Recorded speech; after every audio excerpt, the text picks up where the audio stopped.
¿Cómo van en esta mañana, amigos y amigas? Gracias por sintonizar los medios comunitarios de Corape. Saludos desde la capital ecuatoriana. Hoy en la entrevista del día conversamos con Pablo Iturralde, él es miembro del comité Furukawa Nunca Más, para conocer qué ha pasado con el cumplimiento de la sentencia en este caso. Le saludamos de inmediato, economista. ¿Cómo está? Buen día, gracias por acompañarnos. Buen día, muchas gracias por la invitación. A usted por su tiempo y conversamos un poco. En noviembre de 2024, la Corte Constitucional, a través de una histórica sentencia, declaró a la empresa Furukawa responsable de prácticas de esclavitud moderna. En la sentencia se establecen algunos puntos como la indemnización a más de 300 personas víctimas de la empresa japonesa. ¿Cuál era el tiempo para cumplir esto? ¿Ha habido respuesta por parte de Furukawa? ¿Cómo avanza en el cumplimiento de esta sentencia? Bueno, a ver, me parece que ese es el hecho más relevante por ahora de la sentencia. Tenía el Estado la responsabilidad de responder en un plazo de 20 días, que ya pasaron, para realizar el primer tramo del pago de la indemnización. Porque la indemnización lo que dice es que cada uno de las víctimas tiene $40,000 por daños inmateriales, debe recibir además $80,000 por daños materiales y un adelanto, un pago casi inmediato de $20,000, lo cual no se ha dado hasta ahora y tampoco tenemos mucha mayor información de cómo piensa el Estado avanzar hacia esa indemnización, ¿no? Que tiene que obligar, digamos, a la compañía a hacerlo. Y usted ha mencionado que el Estado tenía un plazo determinado para revisar el cumplimiento en parte de cómo se iba dando este pago a las víctimas de la empresa japonesa Furukawa. ¿Qué pasa si el Estado no cumplía con este plazo y si la empresa también no cumplía con algunos de los pagos inicialmente? El Estado debe garantizar que la empresa realice el pago, ¿no? Entonces, en este momento lo que puede hacer el Estado es hacer un llamado de atención, puede incluso resolver nuevas sanciones administrativas, de tipo administrativas. Eh, la empresa lo que ha pedido es que le permitan liquidar partes de sus activos para poder responder a los trabajadores. Sin embargo, todavía no está claro este mecanismo, ¿no? Pero además, habían otros dos puntos que deberían estar completos ya en este momento y tienen que ver con las disculpas públicas. La compañía tenía que dar disculpas públicas y lo que hizo es ya simular un acto de disculpas públicas frente a trabajadores que son en este momento, actualmente son trabajadores formales de la empresa, es decir, agrupó un grupo de personas que no tienen que ver con el caso e intentó simular unas disculpas públicas, ¿no? Lo cual nos parece a nosotros bastante grave. Y ¿Y puede haber un llamado de atención por esto que usted ha mencionado de que han simulado la empresa unas disculpas públicas cuando no era lo que tenía que darse? por supuesto, lo que vamos a hacer, lo que hemos hecho es hacer un escrito para comunicar que no estamos de acuerdo con esas disculpas públicas y que debe repetir la empresa nuevamente un acto que sea legítimo, ¿no? Y que no Es esté. este acto legítimo que en este caso quedó establecido en la sentencia. ¿Cómo deben ser esas disculpas? Esas disculpas públicas deben ser primero frente a los afectados, ¿no? En público, y deben de ellos repetir lo que la sentencia ha escrito para que los trabajadores acepten las disculpas públicas. No hay disculpas públicas que sirvan si las víctimas no han aceptado, no aprueban esas disculpas, ¿no? Entonces, en un acto parecido, similar, el Estado también tenía que dar sus disculpas públicas y sin embargo eso está estancado porque nos propusieron al realizar esas disculpas públicas primero vía por Zoom, ¿no? Lo cual nosotros nos negamos, les dijimos, no, imposible, no vamos a aceptar algo de ese tipo. Y luego vinieron con otra propuesta. Dijeron el propio candidato presidente iba a dar las disculpas públicas en la Hacienda, pero lo cual no podemos aceptar en este momento porque por la figura ambigua que tiene en este momento el presidente Noboa, que es también un candidato, ¿no? Y no queremos que estas disculpas públicas puedan ser confundidas con proselitismo.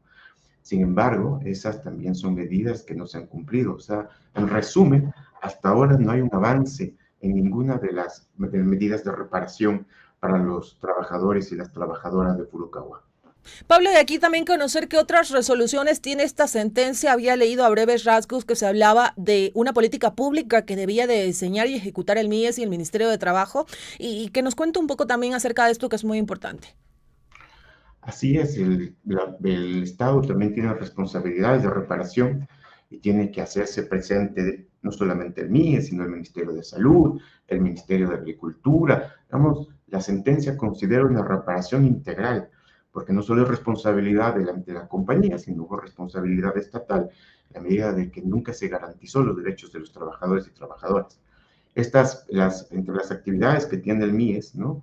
Está, por ejemplo, registrarlos, ponerlos en el registro social para que reciban los diferentes planes de asistencia social, como que ellos coordinan, ¿no? Con el Ministerio de Salud, coordinan con el Ministerio de Vivienda, con el Ministerio de Educación, para que puedan ser atendidos y reparados. Sobre esto, el Ministerio, porque ya el Estado dijo hace unos años atrás que ellos no van a esperar ninguna sentencia, sino que van a empezar a actuar, ¿no?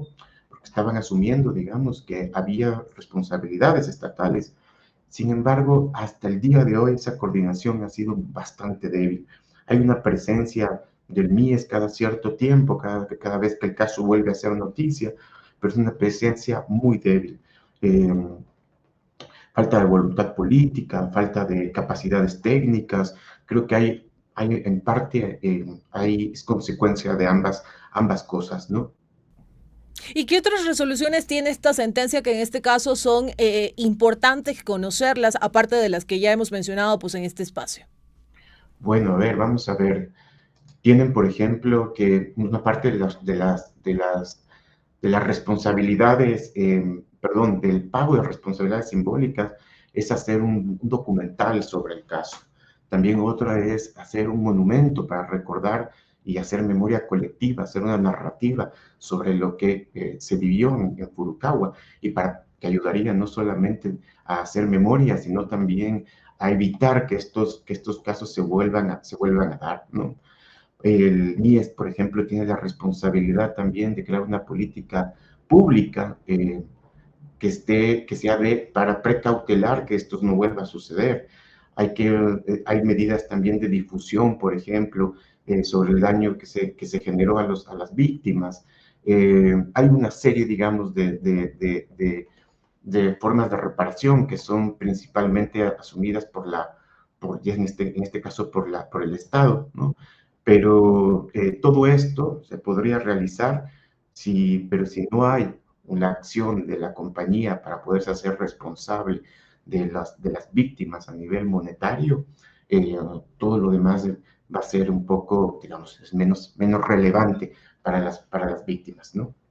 Y ya lo mencionaba yo, esta fue una sentencia de noviembre de 2024, se ha considerado una sentencia histórica, pero aquí consultarle un poco cómo se encuentra el ánimo de los afectados por la empresa Furukawa, porque ya lo hemos mencionado, ¿no? Usted ha dado a conocer algunas de las medidas que establecía esta sentencia, está la sentencia en firme, pero no existe esa voluntad por parte de la empresa para darle cumplimiento. ¿Cómo se encuentran ellos con el ánimo frente a esto, viendo que ya han pasado algunos meses?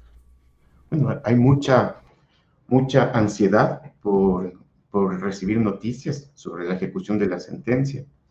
Eh, tam- pero sin embargo, digamos, la organización de las víctimas está ahí constante, está estable, ¿no? No hay caso sin la organización de los trabajadores y las trabajadoras.